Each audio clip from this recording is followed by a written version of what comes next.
Hello, I'm Brian Fox. Welcome to I Hate Rock Music. And this discussion has been going on for about 50 years now. But I still want to talk about it a little bit because I have some thoughts on it that may or may not normally be discussed. And that's the whole idea of Miles Davis and Jimi Hendrix working together.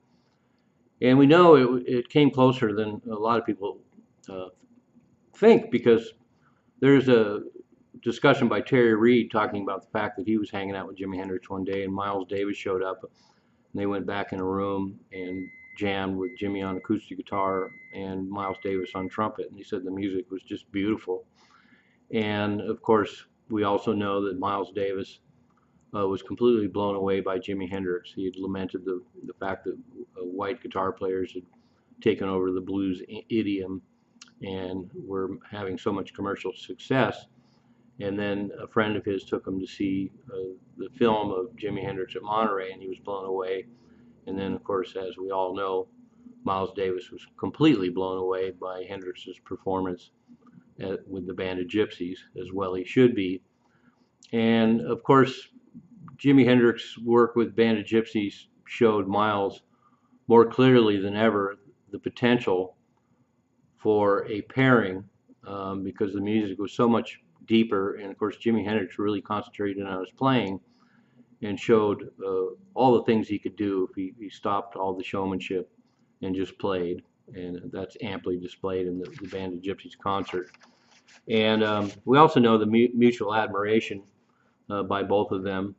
But it came closer than a lot of people might imagine. And it was only abruptly uh, cut off, of course, because Jimi Hendrix died right around the time that they were discussing moving forward and playing. And we also know that Jimi Hendrix was very much an explorer and wanted to try out just about anything he could, and certainly he would have been interested in jazz, and we've seen plenty of examples of that. And I'll post a lot of this stuff below so you can listen to this stuff and imagine the direction Jimi Hendrix would have gone.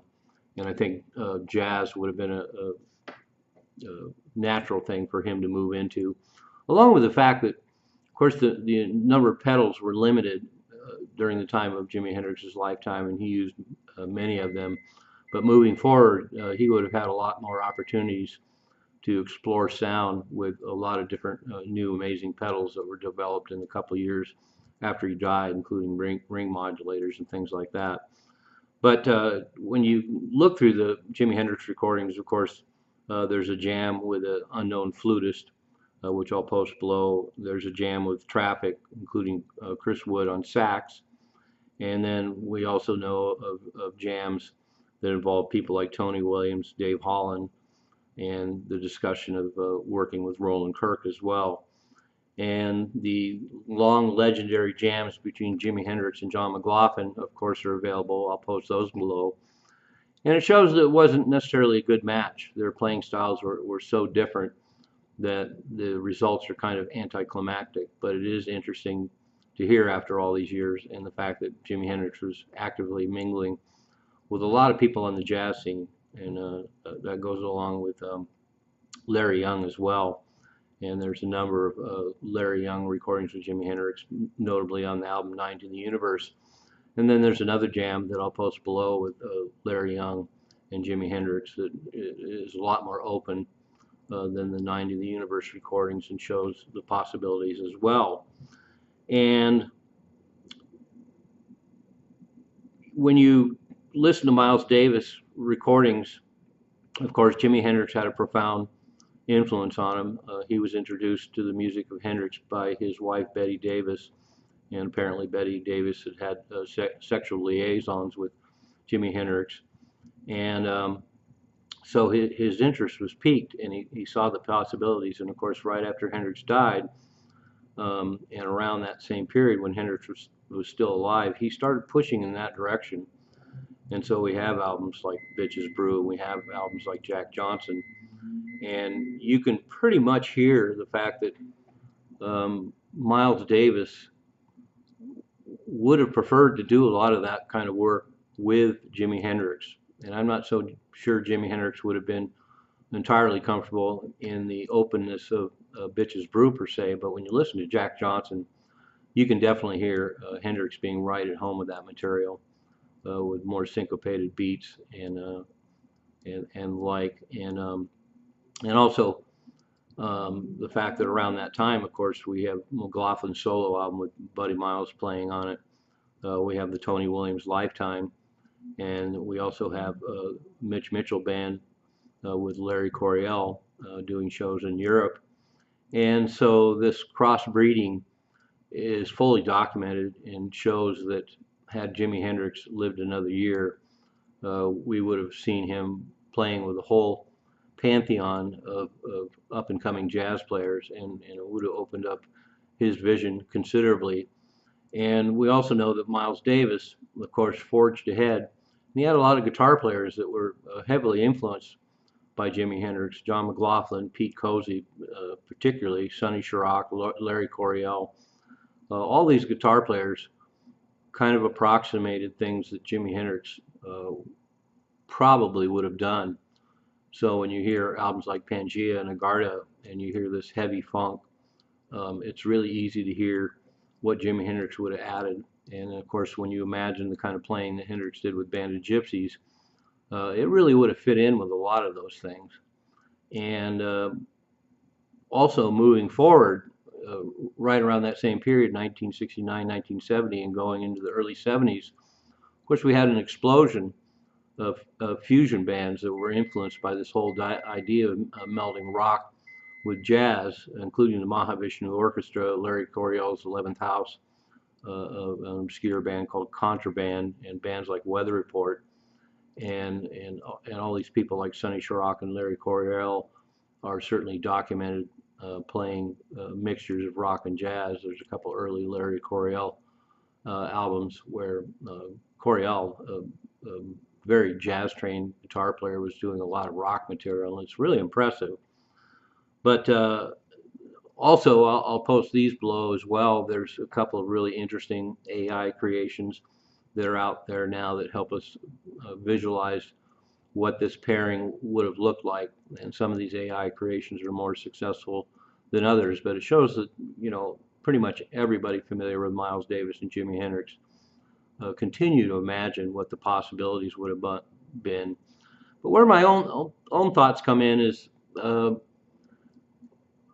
Jimi Hendrix, of course, was an incredibly talented guitar player, but he didn't have much experience in jazz. And to play the kind of modalism that you find in jazz is something we didn't hear a lot from Jimi Hendrix. Of course, he was based in the blues, which dominates a lot of the way he approached playing, and also, of course, with his funk background. And that's why I say that some of Miles Davis's excursions, like Bitches Brew, would have been a little tricky for Jimi to get. I think he's fully capable, but his mindset just wasn't there to play things quite that open. And I think within the next year, he probably would have spent more time playing with those kind of musicians and would have adapted to the use of more space, because he's certainly capable of making a lot of interesting sounds and noise and soundscapes and that sort of thing, which would have really fit in great with stuff like Bitches Brew. But as I pointed out, something like Jack Johnson, he could have fit in there with some of the funk elements. He would have fit right in, and it would have been great. And it would have been great to hear the fact that Miles Davis and Jimi Hendrix are both players that really play off of other players. And to imagine Miles Davis and Jimi Hendrix trading licks is something that certainly whets anyone's chops. But that's my only caveat. And some of the jams that have been recorded show that, the McLaughlin jams, show that Jimi Hendrix wasn't quite ready at that point to function fully in the jazz world. So there's a lot of mixed results hearing those recordings. But and even some of those musicians like Tony Williams talked about the fact that Hendrix did have some limitations, and that's why people like John McLaughlin and Pete Cozy could really fill in, because they had a lot of the kind of feel that Jimi Hendrix would have, but they had that jazz training and could fit in easily with that kind of music.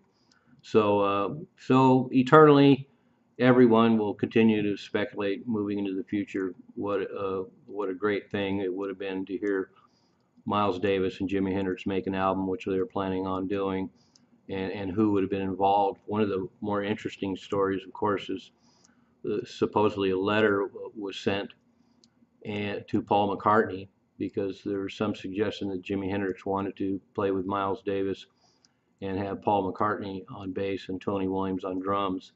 And he may have been making an off-the-cuff remark in a way, because I don't really see Paul McCartney really fitting into that sort of format as an amazing a bass player as Paul McCartney is. So I saw one pundit that discussed the idea that a better musicians to accompany Hendrix in that kind of transition would have been Jack Cassidy, the bass player from Jefferson Airplane, which makes a lot of sense. Definitely a lot more versatile player than many out there in the rock field. And then another musician suggested was Ed Cassidy from Spirit, who also was a very jazz-trained drummer and could easily vacillate between rock and jazz.